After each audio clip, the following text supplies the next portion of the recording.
Pernikahan ternyata tidak selamanya indah. Pernikahan justru bisa membawa petaka bagi orang yang menjalaninya.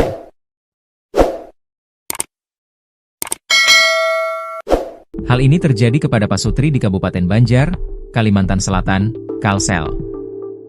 Bukannya saling mencintai dan melindungi, kedua malah baku hantam hingga menewaskan satu di antaranya.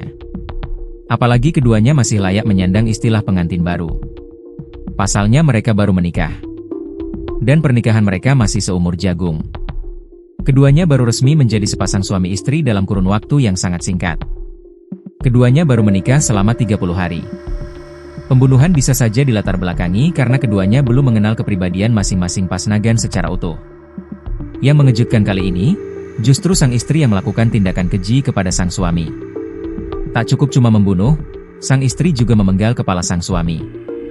Jasad seorang pria ditemukan tanpa kepala di hutan desa Paramasan Atas, Kecamatan Paramasan, Kabupaten Banjar, Kalimantan Selatan, Kalsel.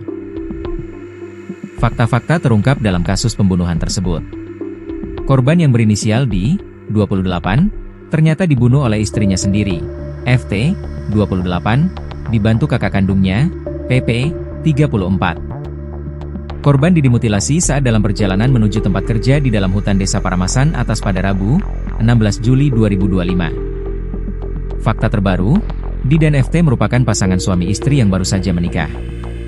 Mereka baru sebulan menikah, ujar Kepala Kepolisian Resor Banjar, AKBP Fadli, dalam keterangannya yang diterima, Selasa, 22 Juli 2025. Fakta lainnya, korban sebelum berangkat ke dalam hutan terlebih dahulu mengonsumsi obat-obatan terlarang.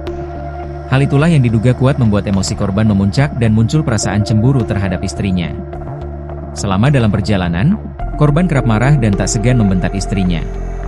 Puncaknya, korban memukul istrinya hingga tersungkur, lalu dibalas sang istri dengan sabetan senjata tajam yang mengenai wajah korban. Tidak berhenti sampai di situ, FT kembali membacok lengan kiri korban hingga putus, ungkap Fadli. Usai menebas korban, datang kakak kandung FT untuk membantu memutilasi korban. Keduanya kemudian memenggal kepala korban. Kedua pelaku mengaku melakukan tindakan itu karena khawatir korban hidup kembali, beber Fadli.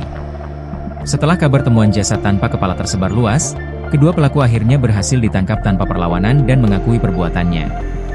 Di lokasi kejadian, polisi mengamankan sejumlah barang bukti, termasuk 3 senjata tajam yang digunakan membunuh korban, pungkas Fadli.